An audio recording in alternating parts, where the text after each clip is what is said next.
Okay, well, time for a little update. Been quite a while, but didn't really have anything that I could show or anything too much. So I was kind of waiting for things to get to the point where there was something to show before making another video. But as you can see, the rear bumper, I should say, is done. Got repainted and is back on. Got rid of all the cracks and everything.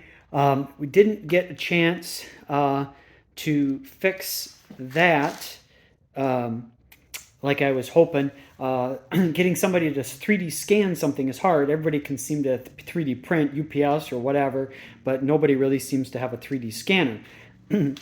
And when he took it off for the bumper to repaint it, found out that these are actually two different sizes, one to the other. Didn't really notice it because obviously you can't see both sides of the car at the same time. But that we did know, he did find that they were two different sizes. So ran out of time this spring, but probably will look at doing something in the fall and either see about redoing them, as far as maybe by then I can find a scanner to do it myself, or find somebody to scan those things and then have them 3D printed out of plastic so they can be plastic welded on. So again, it would look like it's one piece and you wouldn't see that like seam right there. And also, you know, maybe get them to be the same there and kind of match things up. And then they would also both be the same size. So that kind of ran into. Found out something interesting with the little reflector light there, the marker reflector, whatever you want to call it, that those are actually not a Ford part. They're actually off a Land Rover, it looks like Foose used, because when you look at them, they actually say Land Rover and there's a part number on there, which I probably should have taken a picture of, because in the process of taking it all apart and putting it back together, everything worked when I took it apart, but one of the lights must have burned out or something, because on the passenger side now, when you turn the lights on, the driver's side one comes on, the passenger side one does not. And I used a little power probe tool to put power and ground to, to the light, or to the marker, and the light did not come on. So I don't think there's a break in the wire, and they did work before took it all apart for painting. So I'm guessing that that one of them burned out, but I guess I should have taken a picture of it when I happened to notice that, because now I'm gonna have to take it all apart to pull that one out to get the part number, so then I can try to find it. But that is that. A couple of things over the wintertime that did was, if you remember, when I had the alignment done last fall, they ran into some issues with that, and so I ended up having to do a couple things with that, as far as when I bought the, and I real quick, I think I mentioned this back then, but when I bought the tubular K member, it said it was good from 7 to 14, and so I thought, okay, great, didn't have to worry about that. Then when I was checking out, it's like, oh, you know, you can get tubular A-arms too, and do a bundle and get a discount. I'm like, okay, great. So, but I never bothered to check. Turns out there was a difference in the tubular A-arms from 7 to 14. Not so much in the A-arms themselves, but the lower ball joint is actually different. It's actually like a couple millimeters bigger. So they couldn't get it tightened up in the knuckle, and it wasn't working because it was meant to be a little bit bigger, and it was not. So I ended up figuring that out. Then I bought the bigger ones, took it to Dan at DCA, local fab guy, and he was able to hollow out or drill out, whatever you want to say, the base of the tubular A-arm a couple millimeters bigger, so that it would you could be pressed in. And then I went to put it in, and then it wouldn't actually go into the knuckle. And so I took the knuckles back over to him, and come to find out, I don't know, maybe if it was from the accident or what, because the car only has, you know, not even 17,000 miles on it, or, you know, this is the 14 stuff did the suspension parts and everything, but the knuckle, the hole in the knuckle had been like oblonged. It wasn't round anymore, which was kind of weird.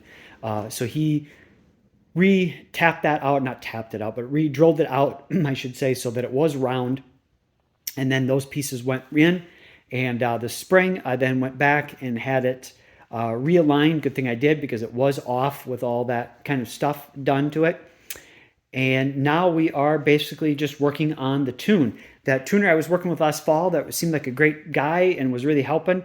You know, I think I had mentioned I hadn't heard from him in one of the last videos, and I still hadn't heard from him. So it's been like 6 months now. Haven't heard anything, but he hasn't been on the forums either. So I don't think he's really standing me up. I don't know if something happened to him or whatnot, but he hasn't logged on to the forums either. So he just kind of disappeared. So I found somebody new, not specifically Ford, but he kind of tunes in general and kind of teaches. So he's been kind of helping me. You know, learning a few things on his end too, because he said he's tuned a few GT500s before, but he's not specifically them. So a couple times he's had to like, oh yeah, that's right. You know, this is a Ford thing when we're looking at the log or whatever. So a few things with that. So, and I had forgotten that when I bought the tires, that those are 35s, and I accidentally chose the different ones for the front. I meant to choose 35 for the profile height for the front, but I accidentally messed up and I chose 30s. So they squat a little bit more because there's not quite as much rubber, extra rubber there. So it makes it a little bit of a challenge getting in and out of my driveway. The 35s on the Foose for the ratio was already a little tight to get in and out of my driveway without scraping. And now that these are 30s, of course it's even lower and it scrapes. So I've been trying to figure out ways to get around that so that I don't have to you know, like drive down my sidewalk or drive across my grass to, you know, get the car in and out.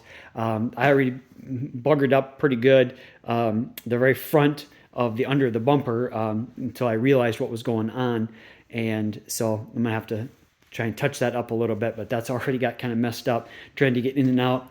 I was trying something here with a piece of MDF there I got and some like wooden shingle pieces there to try and put that down and see if that gives me just enough lift to kind of get the car up without scraping. So, but was going to make this quick. Like I said, just got that stuff done, have been able to get out and drive it around, worked on some of the air-fuel ratio stuff at idle and just kind of not really no load, just kind of revving it up from idle to 3,000, kind of in there. We got them mostly dialed in.